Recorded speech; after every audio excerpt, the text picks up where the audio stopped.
Esse homem, irmão, ele era atormentado pelos demônios. A sua família já não suportava mais em casa. A própria justiça já não suportava, porque a Bíblia diz que eles prendiam, os soldados prendiam, e ele rebentava as cadeias e os grilhões, e eles fugiam para o cemitério. Aonde eles estavam, ninguém podia passar por ali. O povo tinha medo. Quem já viu pessoas assim?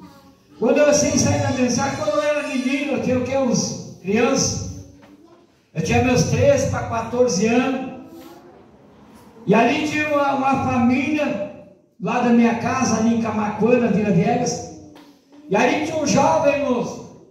Quando o diabo pegava ele ia para o meio da rua, apedrejava as casas. Ele já tinha seus 18 anos, 20 anos, e ele apedrejava as casas. Ninguém podia passar por onde ele estava. Ele apedrejava. E se alguém passasse, até matava. Entendemos? E aquele demônio saiu por conta, né? Que ninguém podia expulsar, então ele saía. Entrava e saía a hora que queria. E esse homem estava ali naquela cidade. Então ele se mudou para o cemitério. Muitas vezes chegava a ficar 24 horas sem se alimentar. E muitas vezes ele se alimentava com cadáveres. Pessoas já lá no cemitério, já com decomposição, já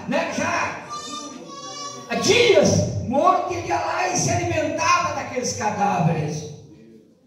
Porque já não tinha mais noção. Ele já não tinha mais mente. Porque o diabo, irmãos, quando entra numa pessoa, ele tira totalmente a sua mente. Ele fica uma pessoa assim, por conta. Por conta. E ele se torna uma pessoa perigosa. Você aí, irmão, debaixo do viaduto, ali em Porto Alegre, você vai ver aquelas pessoas ali comendo na lata do lixo. Muitas vezes empresário, muitas vezes já foi médico, muitas vezes já foi um excelente advogado, mas muitas vezes teve lá uma desilusão da vida. A esposa abandonou, ele perdeu tudo, e ele se desiludiu e acabou caindo na rua e ficando ali na rua. Porque o próprio diabo, irmãos, a Bíblia diz que o diabo é para matar, roubar e destruir, mas Jesus veio para dar vida e vida com abundância. Esse homem vivia atormentado pelos demônios, diz a palavra. Ele grudava as cabeças na pedra, a cabeça na pedra, ele grudava a cabeça nas pedras, ele se arranhava, ele andava nu, muitas vezes meses e meses sem tomar banho, porque ele era atormentado por Satanás. Quantas pessoas, irmão, muitas vezes estão desiludidos da vida, abandonam família. Muitas vezes ali tem o esposo que bebe, tem o esposo que usa droga, tem o esposo que não está nem para a vida, porque é atormentado por Satanás, é atormentado pelo diabo. E aquelas pessoas muitas vezes vão de porta em porta, vão na cartomante, vão lá no jogar tarô, vão em tudo quanto é lugar, vão lá na benzedeira, vão lá nas igrejas que estão banho de sal, mas não muda. Por quê? Não conheceu Jesus. E agora aquele homem estava ali, à mercê do diabo, estava ali. Mas Jesus, irmãos, ele estava lá naquela cidade, e ele convidou os discípulos para atravessar o mar e ir até aquele homem. Jesus pegando o seu barco, pegando os discípulos, e foram aonde aquele jovem estava, aquele homem. Quando ele desceu do barco, aquele homem atormentado, Glória a Deus. aquele homem desiludido da vida, o diabo já tinha tomado a mente dele. Quando ele enxerga Jesus, ele se aprosta, ele se atira aos pés de Jesus, e ali o próprio diabo fala na boca dele: vieste nos atormentar antes do tempo? Vieste nos atormentar antes do tempo? E ali a Bíblia diz que eles olharam para uma manada de porcos. Dizem também que aqueles porcos era para ser apresentado a deuses, era para ser sacrificado. Mas aquele demônio olha para aqueles porcos e diz: não deixa nós ir para o inferno, deixa nós ir para aqueles porcos. Era em torno de 2.000 porcos, e a Bíblia diz que eles foram até aqueles porcos, entraram naqueles porcos, malijando-os, e mais de 5.000. Eu não sei como é que eles fizeram para entrar naqueles porcos, mas tiveram que entrar. E a Bíblia diz que aqueles porcos se jogaram no mar, se jogaram no mar e morreram afogados.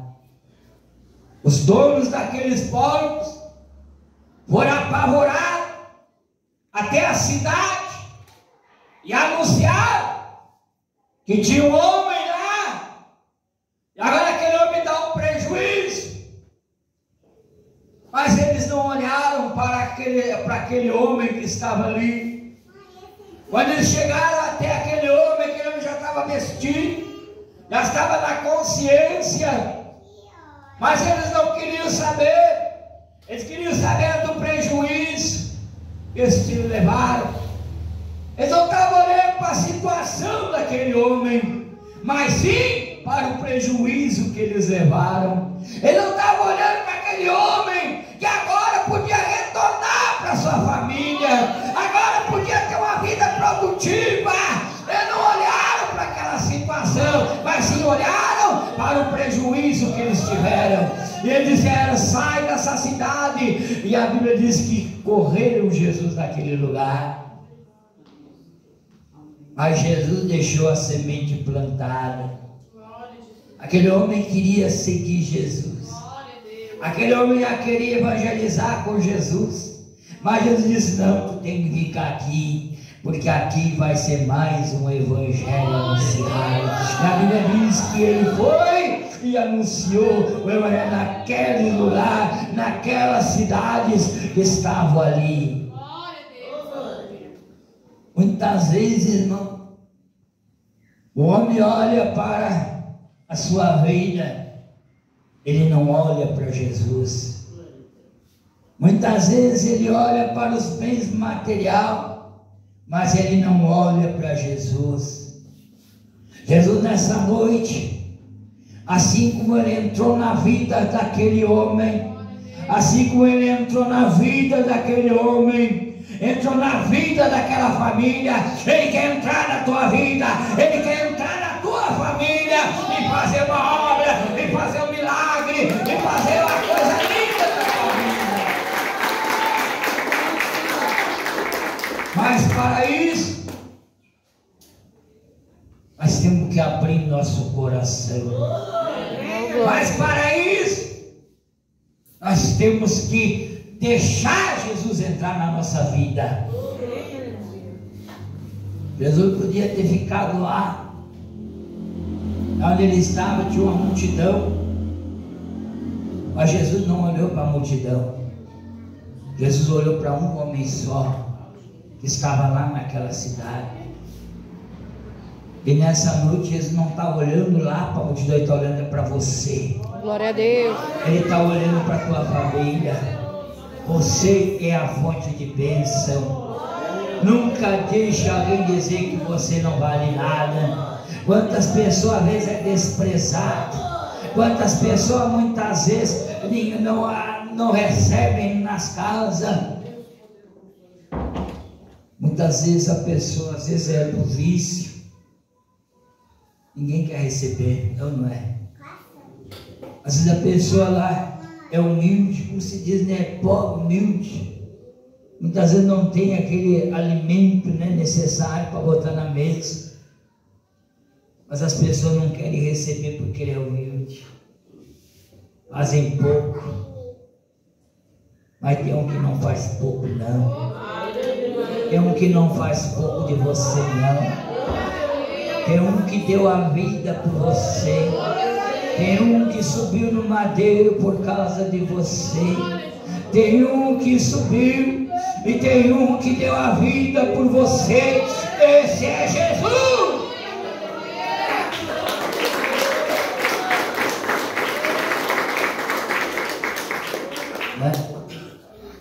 Esse homem estava lá, irmão, atormentado pelos demônios. Eram legiões. Quantas pessoas andam por aí, né, irmãos? Vai no médico, não acha a enfermidade. Vai no hospital, fazem bateria de exame e não acham a enfermidade, né? Não acham o problema. A minha mãe era uma, ia no médico. O médico um dia fez tantos exames, né? Um dia olhou para ela e disse assim: olha, dona Cirlei, a senhora vai ter que ir para Macumba ou para a igreja, porque eu não acho enfermidade nenhuma da senhora. Mas eu estou sempre doente, mas eu não acho enfermidade. Eu não acho. Quantas pessoas estão nessa situação? Você pode ir no médico, no hospital, e pedir um relatório, né? Pedir ali um relatório no final do dia e perguntar para o médico: olha, essas pessoas que estiveram aqui têm cura? O médico vai simplesmente dizer: olha, 95% dessas pessoas é depressão, é problema de nervos, e nós não achamos, só mandamos fazer tratamento.